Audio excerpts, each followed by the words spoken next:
Welcome to ILTV's Israel Daily. I'm Ladar Gravelazian, coming up in today's newscast. As Israel expands its operations in Gaza, U.S. President Donald Trump says he hopes to end the war as quickly as possible. U.S. Homeland Security Chief Kristi Noem is in Israel to attend the memorial for the 2 Israeli embassy staff murdered in Washington. And today is Jerusalem Day. Hear all about the significance of this important day celebrating Israel's eternal capital.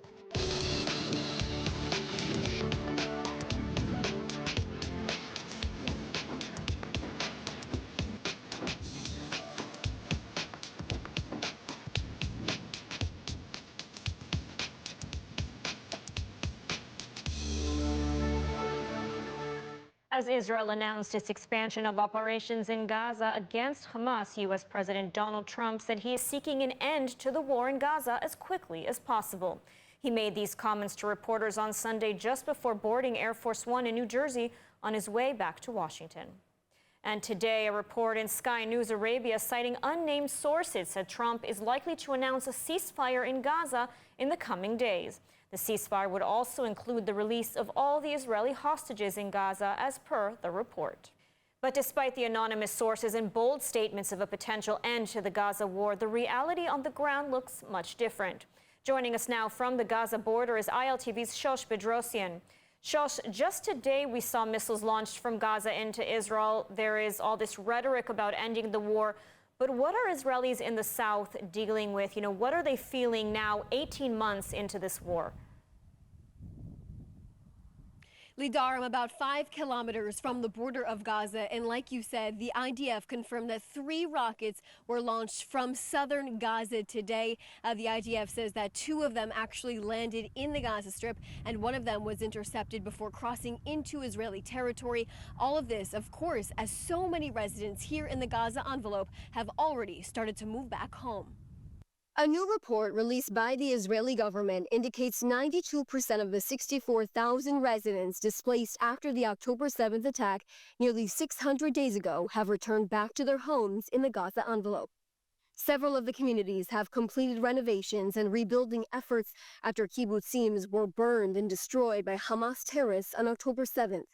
More than 100 homes were reconstructed so far, with more to be completed with the months to come. Meanwhile, the report highlights 5,000 residents who were displaced continue to live in temporary housing. All of this as plumes of smoke and frequent airstrikes can be heard from the Gaza Strip as the IDF continues to expand ground operations with hopes of capturing 75% of the Gaza Strip within the next 2 months. Lidar, many people who live on the border of Gaza still remain very affected by the hostage crisis that's still happening inside of the Gaza Strip. Remember, several of those people still being held were kidnapped from the kibbutzim here. So many people here believe that in order to bring this war to any type of closure, all remaining 58 hostages must come home. That includes the bodies of hostages as well. Right now, the Israeli government believes about 20 of them are still alive. Lidar? Thank you, Shosh, for the report. And it's day 598 of the war in Gaza. The IDF's Operation Gideon's Sword continues to move forward, conquering additional territory in northern Gaza. The army now says that it aims to capture 75% of Gaza during a 2-month-long offensive. The announcement comes as a major Israel-backed Gaza aid program is set to begin operations. More on this from ILTV's Steve Leibovitz. The IDF says that the plan is to hold most of Gaza while guiding the Palestinian population into small zones where civilians will receive humanitarian assistance. Israel has declared humanitarian zones in the Mawasi area on Gaza's southern coast, as well as in Deir el-Balach and Nuseirat, and in the center of Gaza City. Since the ceasefire ended on March 18th, Israel has resumed attacks on Hamas throughout Gaza, deploying 5 divisions, including tens of thousands of troops. The army is now said to be poised to launch a wide-scale ground offensive aimed at defeating Hamas. The army has also made clear that the offensive can be prevented if Hamas agrees to the hostage ceasefire agreement that U.S. envoy Steve Witkoff is still trying to achieve. The Air Force is continuing to target Hamas assets throughout Gaza. Hamas-run authorities claim that at least 20 people were killed and dozens wounded today at a school turned into a shelter. The alleged incident was in the Daraj neighborhood of Gaza City, and they claim that women and children were among the casualties. The army said the building was being used by the terrorists as a command center to plan and gather intelligence to carry out attacks on Israel. The IDF statement added that the army took many steps to mitigate civilian harm. The newly established Gaza Humanitarian Foundation said it will begin delivering humanitarian aid to Gaza today. At the same time, the group, which was set up in close cooperation with Israel, expressed regret over the resignation of its CEO even before distribution began. The aid group says it will not be deterred by the sudden leaving of Jake Wood, who is said to have been a passionate advocate for the need to safely deliver assistance to Gazans. GHF said its trucks are loaded and ready to go. Beginning today, they say that they will start delivering aid to reach over 1 million Gazans. There was no immediate confirmation from Kogat, the Israel Defense Ministry's arm, which coordinates the supply of aid into Gaza. The IDF will be tasked with providing security for the aid distribution. And joining us now with the latest on the war in Gaza is Shiri Fein-Grossman, CEO of the Israel-Africa Relations Institute and former head of the regional affairs at the Israeli National Security Council. Thank you for joining us. Hi, thank you. So Israel just began a 2-month-long operation in Gaza against Hamas, and as it's doing so, President Trump announced he wants to end the war as quickly as possible, even within a matter of days, according to some reports. So what's going on here? Are we finally seeing some daylight between Washington and Jerusalem when it comes to Gaza? I don't think so, honestly. There are a couple of options here. Having to do with the first option that there is daylight, and I think if there is, it's very small. I mean, President Trump has been very clear for a long time now. He wants to end the war. The matter is in what conditions, because he's also said that Hamas needs to release the hostages or all hell will break loose. And he said Hamas needs to stop from existing in the day after in Gaza. He said a few things, and I think what Israel is here trying to show is that it is willing and able to go all in conquering the Gaza Strip. And there are two options. Either that it's the intention, really wants to conquer all of us, or that it's pressure on us to cave in and raise a flag. And the days come would actually prove which are from the option are the right one. Now, Israel has stated very clearly that it has two main war goals, the elimination of Hamas and the return of the hostages. But, you know, Hamas is very much still prominent in Gaza. I mean, just today, the terror group fired rockets at Israel. We're 18 months into the war. Hamas still has these capabilities, and the world is now saying to Israel, time's up. So where do you see this going from here? Well, I think the goal of the government is to keep Hamas out of power, be able to be a governing power and to be a force that will threaten substantially the citizens of Israel. So I don't think there's any expectation that no rocket will ever be fired from Hamas in the near future. I think the government understands that will take at least 3 years, but it will take generation to kind of feed ideologies that Hamas believes in and has radicalized its society, and that will take a long time. But to really hurt military capabilities should be the next year or two if Israel is really admiring to go all in on this there. And I think it has the support of Trump. Until now, we haven't seen, although there's been quite a military operation in the last 3 days, we haven't seen President Trump say stop. It hasn't been, I'm going to stop the weapons shipment. I think you're doing the wrong thing, trying to get Hamas out of power. No, it's actually a support, although it's kind of a silent support, still trying to get the hostage released and to get a ceasefire, which both the administration and Israel want, but depends on what terms and what conditions will that ceasefire come about. Now, as you mentioned, Prime Minister Netanyahu has said that Israel will go back and occupy parts of Gaza. Israel, of course, withdrew from Gaza in 2005. Are we headed back for military rule in the Gaza Strip? And what kind of security risk does this pose to Israel, to the soldiers, as we move forward? Well, that's a great question. I think the government of Israel should probably give an answer. It hasn't been indication. There's indication that there is a disagreement within the cabinet, the war cabinet of Israel, on which long-term strategy should be. There are voices think we should military rule and military civil and governance of Gaza, but I think the majority security cabinet is actually opposed to that opinion and is trying to come up with a creative solution. All right, Shili Fine-Gosman, thank you so much for your analysis today.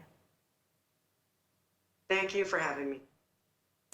And moving on, U.S. President Donald Trump says that real progress was made in the latest round of nuclear talks with Iran this past weekend in Rome, and indicates a deal may be imminent. The talks come amid reports that Israel is planning a military strike on Iranian nuclear facilities if the U.S.-Iran talks fail to reach a deal. But having to do with nuclear, we've had some very, very good talks with Iran, and I don't know if I'll be telling you anything good or bad over the next 2 days, but I have a feeling I might be telling you something good. We've had some real progress, serious progress. You are happy with the talks with Iran. Will there be another round of talks soon? Very soon. The Iran talks. I can't tell you what's going to happen tomorrow. I can tell you the Iran talks have been going very well. And you said you're unhappy. And I'd love that to happen, because I'd love to see no bombs dropped and a lot of people dead. I really would like to see that happen. And meanwhile, U.S. Secretary of Homeland Security Kristi Noem concluded her 24-hour visit to Israel on Monday. She flew to Israel Sunday at the directive of U.S. President Donald Trump to show support and solidarity and to attend a memorial for the 2 Israeli embassy staffers who were murdered in a terror attack in Washington, D.C. The details in the following report. U.S. Secretary of Homeland Security Kristi Noem on Monday paid her condolences at a memorial ceremony for the murdered Israeli embassy staffers, Yaron Lishinsky and Sarah Milgram, who were killed in a terror attack in Washington, D.C. earlier this week. The ceremony took place at the Israeli Ministry of Foreign Affairs headquarters in Jerusalem and was hosted by Foreign Affairs Minister Gideon Saar and was also attended by U.S. Ambassador to Israel Mike Huckabee. President Trump asked me to come here to Israel, to stand with all of you and to honor Sarah and Yaron. Today we stand together with profound grief, and our hearts are heavy with the loss of these 2 radiant souls that we will no longer have with us. On Sunday, Noem met with Prime Minister Benjamin Netanyahu in his office in Jerusalem, and as per a statement from the Prime Minister's office, expressed her unwavering support for Israel. She also expressed great appreciation for the Prime Minister's policy of building a fence along the Egyptian border and for his conduct of the war. While in Israel, Noem also visited the Western Wall along with Huckabee and his wife Janet and said a prayer at the Western Wall for a return of the hostages. And now, today, Israel marks Jerusalem Day, commemorating the day of the reunification of the city. Mayan Hoffman takes us inside the numbers and the meaning of the nation's eternal capital. Jerusalem has been the heart of the Jewish nation for more than 3,000 years. It is a city that is ancient and modern, that is both political and spiritual, that is divided, yet deeply connected. On Jerusalem Day, we celebrate not only the reunification of our capital, but the soul of a nation. Today, Jerusalem is Israel's largest and most diverse city, home to over 1 million people. It's where Jews, Arabs, and foreigners live side by side, each adding their thread to the city's complex tapestry. About 57% of residents are Jews and others, nearly 40% are Arabs, and 5% are foreigners. Among the Jewish population, nearly half are ultra-Orthodox, making Jerusalem one of the youngest and most traditional cities in the country. In fact, Jerusalem has one of the highest fertility rates in the Western world. Women here have, on average, nearly 4 children each, and the average age of a first-time mother is just 24.6 years old. The city also has the largest household size in Israel, averaging nearly 4 people per family. Jerusalem grows mostly by natural increase, births, not moves. While many leave for cities like Beit Shemesh or Tel Aviv, thousands are born here every year. In 2024 alone, Jerusalem welcomed more than 25,000 babies, about 14% of all births in Israel. But numbers only tell part of the story. What makes Jerusalem so unique is not just who lives here, but what lives here. The Temple Mount, not the Western Wall, is the holiest place on earth for Jews. It's the site where Abraham was tested, where the first and second temple stood, and where the foundation stone, the cornerstone of creation according to Jewish tradition, rests beneath the dome of the rock. כל בתי הכנסת בכל רחבי העולם מתפללים לכיוון הזה. כל התפילות שלנו עולות דרך המקום הזה לבורא עולם. שמכאן עיר השלום יהיה מסר ואור לגויים. לשלום בעולם, לשלום כאן במזרח התיכון, לשלום כאן בארץ ישראל. For thousands of years, Jews faced this site in prayer, even when they were exiled, even when they were banned from entering. They never forgot it. Jerusalem is not just a capital, it's a promise. And from Jerusalem to Canada, where it's no longer safe for Jews and Israelis. At least that's the message from Israel's National Security Council, which raised the travel advisory to the country to a level 2 and urged Jews and Israelis in the country to take precautionary measures. The details in the following report. Tens of thousands of pro-Israel supporters gathered in Toronto, Canada on Sunday for the annual Walk with Israel parade, a peaceful march to show Canadian solidarity with Israel. The parade was held just as Israel's National Security Council raised the travel advisory for Canada from a level 1 to a level 2. Indicating a potential threat to Israelis and Jews living in or traveling to the country. The Security Council stated that there was an increased threat by terrorists against Israelis and Jews in Canada, and cited as examples numerous attacks against Jewish institutions and individuals over the past 18 months, including shooting incidents, Molotov cocktail attacks, and violent threats against Canadian Jews. As such, the Council recommended that all Israelis traveling to Canada and all those currently in Canada exercise precautionary measures and avoid displaying Jewish and Israeli symbols in public.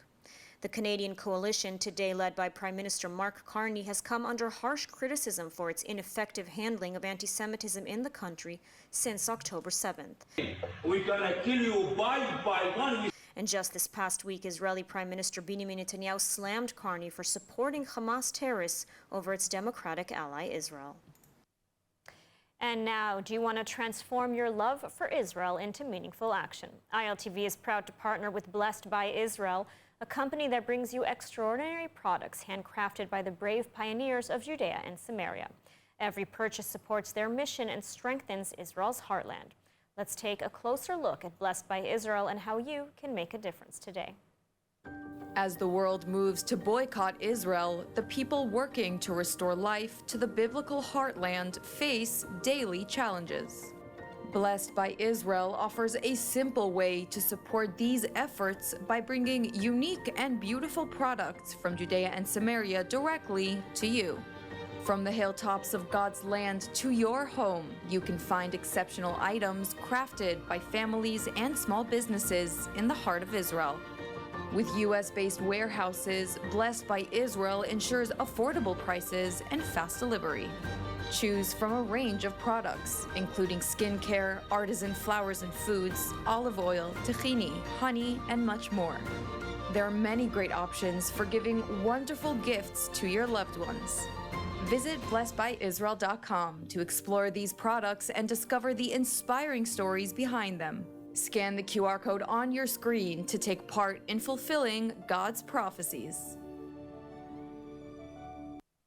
And in other news, the recent Houthi and ongoing missile attacks are continuing to take a heavy toll on foreign airlines canceling flights to Israel. British Airways has now extended flight suspensions until July 31st. Air France is due to make a decision on the resumption of flights halted since the Houthi missile landed at Ben Gurion Airport at the beginning of the month. Various airline routes remain paused for several more days or weeks, and they have pushed off if and when they will return. On the positive side, this week Delta flights resumed, and so did the Hungarian low-cost Wizz and Aegean. Many Israelis have had to change their travel plans for this weekend's Shavuot holiday, with much uncertainty for holidays during the summer months. And today, Israelis celebrate Jerusalem Day with parades and prayers as they revel in the progress and growth of Israel's eternal capital. Yet we don't forget that despite how far Israel has come, there are still more than 60,000 people in need of the very basics, like food. Let's take a look at Yad Ezra v'Shulamit and how they plan to step in. Jerusalem Day commemorates the miracles and feats of the Six-Day War in 1967, a day that holds incredible significance. So Jerusalem Day is such a special day connected to our holy capital city and the power of prayer. We pray for our dear hostages. We are praying for the success of our soldiers. And the very hard thing to understand and digest is that there are those in Israel who are praying for their next meal.